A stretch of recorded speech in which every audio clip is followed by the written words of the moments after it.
Good day, everyone, and welcome to the third episode of Broken Homes Fix Children. My name is Grace, and I'm still your amiable host. And on today's episode, we'll be talking on, do broken homes actually produce broken children? Normally, actually, I feel that broken homes should actually produce broken children. But we have someone here with us who is going to expatiate and discuss this topic with us. And with us is Olajumoke. You're welcome. In case you're wondering why Olajumoke has been on our subsequent series, it's because we're having a series with her and she'll be in our subsequent videos. So Jumoke, do broken homes actually produce broken children?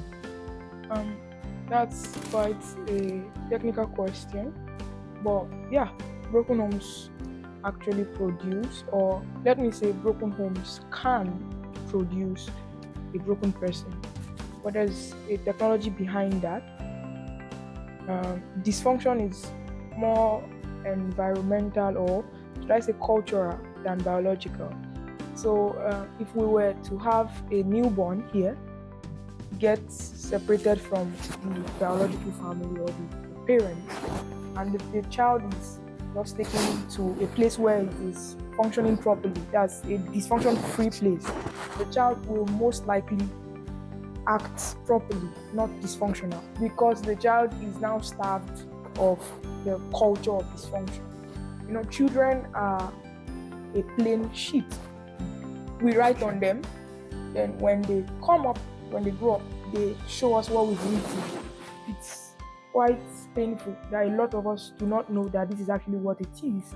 People don't know their writing. For every statement, every dress, every music, you are actually writing on someone. So what happens in a broken home is that they are writing on the children.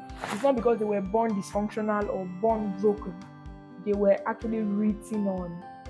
So that reality is not biological, it's more cultural. So if the person were to be separated at birth, he will or she will act properly.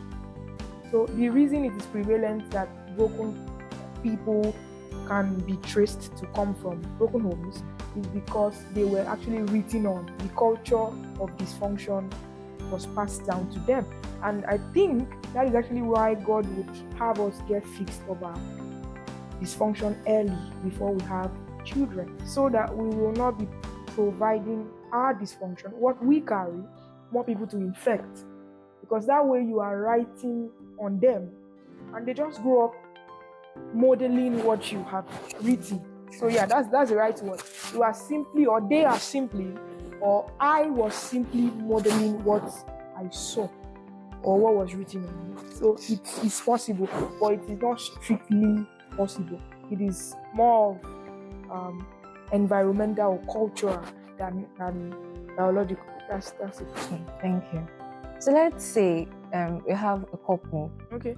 Both of them came from broken and dysfunctional homes, and they are raising children already. Let's say they have kids within the age of 3 and 5, and they realized that they were being raised in error, and they are replicating that same in their own children as well.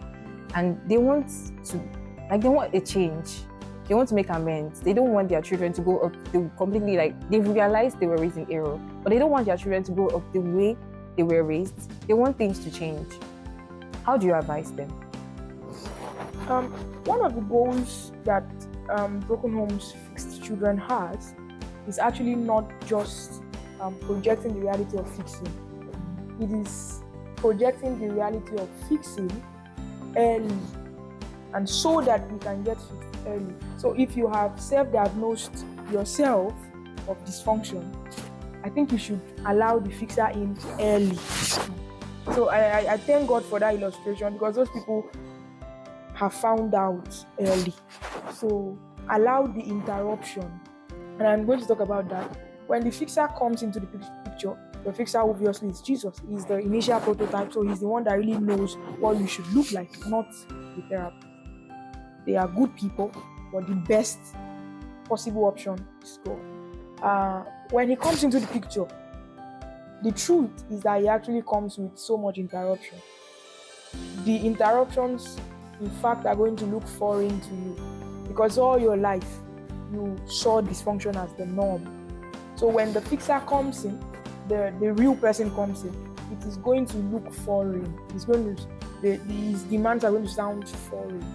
So the advice is that you allow the fixer work early, permit the interruptions, because it's all about interruption. Deliverance from dysfunction is simply God coming into the picture and interrupting the culture that you've been living by. So if you see a change, if you see someone who has been fixed from dysfunction, in fact, that means the person permitted interruptions. That's just what it is. So my advice is that those people allowed in. It's not enough to be aware of your problems. What really matters is how much you permit the interruptions that comes with the solution. So that's it. So Jesus is the fixer. Yeah. And it's very good if we can discover the issue early. But in situations where the children being raised in this setting, like the couples, they have issues already. They were raised in error, and now their children are no longer within that 3 to 5, are now like in the teenage age, and it's the children that now discover that something is actually wrong, and they want changes, but the parents themselves are not even aware. It's like the children, God opened the eyes of the children to see that there was an issue from the start. So the children want a change. God is fixing them already, but they want something to happen within their family. What will you advise them to do? We'll get to that point. Okay. You get fixed to project the possibility of fixing to other people. So you just get fixed and model fixing. In fact, that's my own testimony. Where I came from, I can't vouch for everybody's fixing. I can't. But I am trying so diligently to model the possibility of fixing, and the fixing I've gotten so far. So when you get fixed, just model it. You don't necessarily have to say it. In fact, people don't really honor words any longer. They just honor realities. When they see that it is real, we came from the same home, we suffered the same thing, you lived with people too, and you are like this. They just want to know why. Of course, you have to pray for them. If they don't see, they don't see. That's just it. So you have to pray, even if you're modeling and someone's eyes are closed. You are just wasting your time on the wrong way. So you pray that God opens your eyes, but be very diligent at modeling. Don't hide your fixing. It's a thing. Don't hide it. Don't enjoy the pity that comes with it. And another thing, don't try to hide the fact that you came from such a. In fact, when God gave me this vision, one of the first things that came to my mind is that, so everybody will now know. Like that was a thing. But I've come to realize that I think it's worth it. Don't try to hide it. Just model, and everybody's going to be fine. It's worth it, because I know so many people are going to be healed from this. Yes. Thank you so much for joining us on today's episode. You're welcome. And thank you, viewers, for listening. Thank you for listening. Till the next time. Bye. Bye.